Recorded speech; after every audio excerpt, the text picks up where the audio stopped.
We do 3 things constantly, and we'll probably never escape it. Everything you do is a coping mechanism. Second, everything that you think is a projection. Third, the only thing you're doing is acting in your own self-interest. Good luck with that.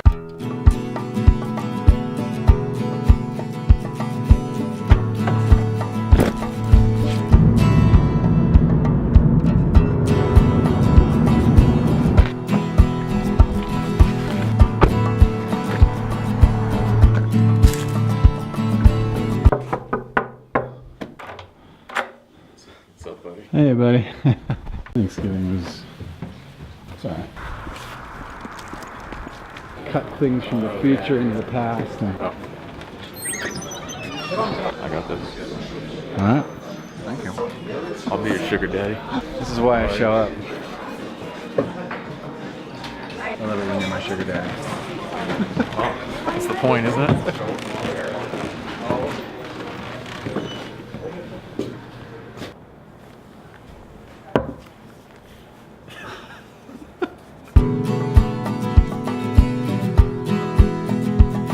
Set it up. Yeah. So Ben and I were discussing boundaries. Sugar daddies? He's my sugar daddy. There's only one. It's not Hey, he was my sugar daddy earlier. You should have yeah. seen it. That stays behind closed doors, though, so you couldn't. So don't open your door when you're watching. That's right. Should I punch in? Yeah, a little bit. Trying to get. Let's see. So aside from sugar daddies, Ben and I were discussing boundaries today. What did we say about them? They're stupid. They're a pain in the ass. Yeah, they really They're are. annoying. When you're learning them, they are a real pain in the ass. And let me be clear about that. That's me holding a boundary, not like somebody else's boundaries are annoying to me. That's... Yeah, usually it's like impressive when somebody else is very clear on their boundaries. That actually feels good. Oh, well, it may not feel good if we ask for something and they say no, but I'm always impressed by the people who are able to clearly say no without hesitation and know their boundaries very clearly. As long as it's not shitty and it's also, like, you can also feel them, if you want to call that their heart or their truth or whatever. And it's not just like somebody like holding it, being an asshole or whatever. Right. Do you swear in your thing? No. I don't swear much. No. But I just needed to know if there's a boundary here for this show. I cannot believe you. This is... Well, you better believe it's on film. Shit.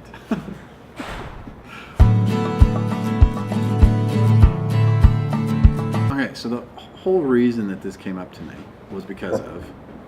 I have a relationship with someone that is sort of defined in a certain context, and I think it's actually time to shift that context and begin spending time with this person in a different sort of way. And what happens is I've noticed that a lot of times when we interact afterwards, I might feel a little bit exhausted or a little bit, like I have to take time to myself. There's something that happens. The important thing that I'm trying to figure out is like how to have the conversation with the person to say, hey, I still love you, I still care about you, but I want to do this in a different way. And that different way could feel hurtful to the other person. How do I communicate and be really clear about where I am while also being considerate of the other person?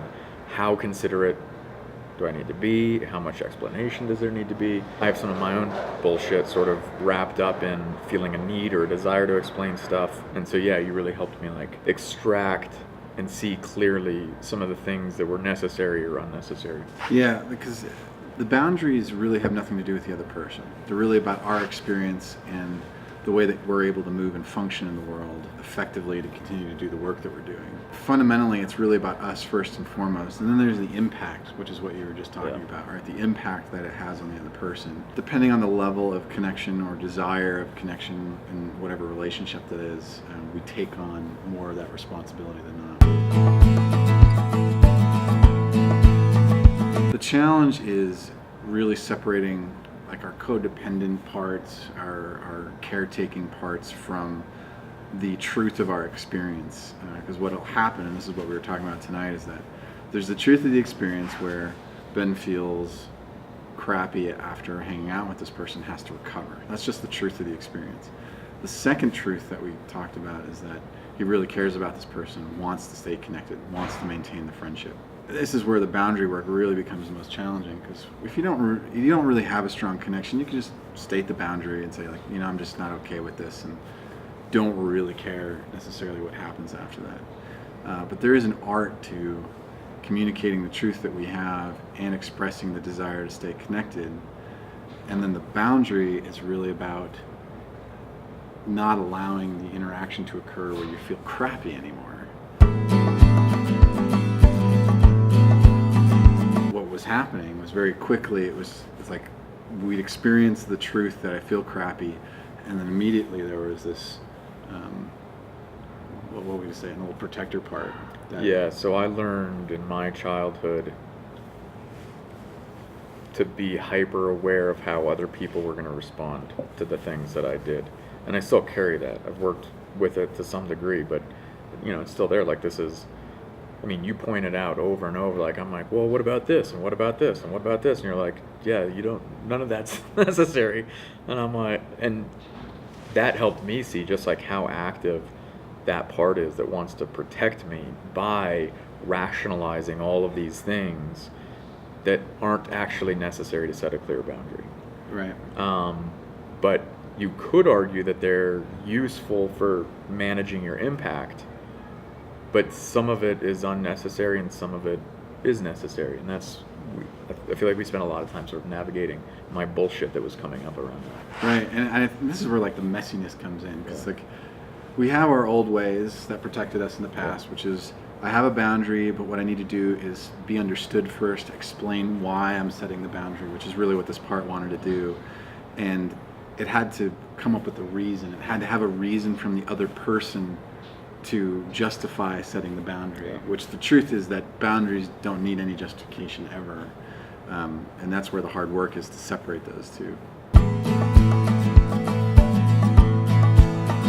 The messiness comes in when we start to really extract those two apart, because like from my own experience, and I was remembering this as Ben and I were talking about this tonight, I forgot how messy practicing this for the first time really is, because we can swing really hard on the other direction, which is, I'm just gonna say no. That's my boundary. I'm not gonna interact with this person this way anymore.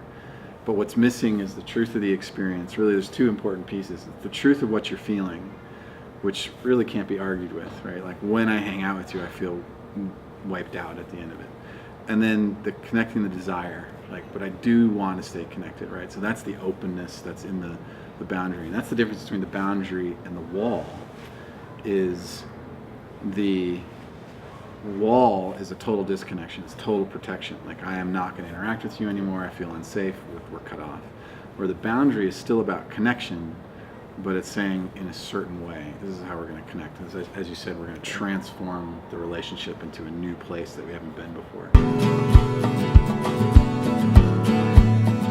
What's going to happen in that process is people are going to be hurt, especially for people like us that have codependent styles that we learned growing up of what love is, but the other person on the other side has a complementary part that is going to react and feel hurt by the change of the interaction. And so that's where the messiness comes in, as we like trying to calibrate into maintaining the connection, but really not allowing it to go where it used to go. Yeah.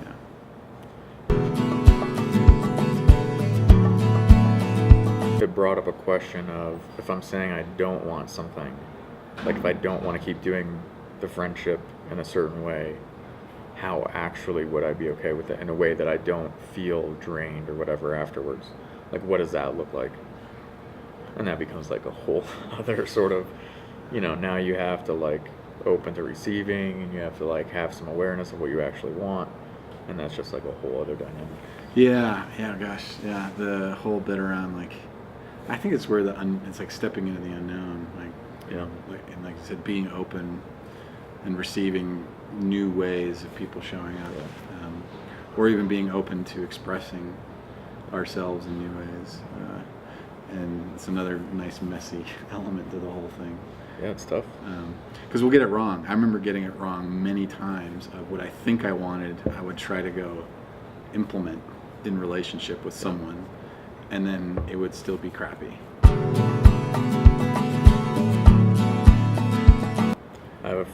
in situations like this where like you're trying to like navigate the messiness, he's just like, it's just way easier to not give a shit.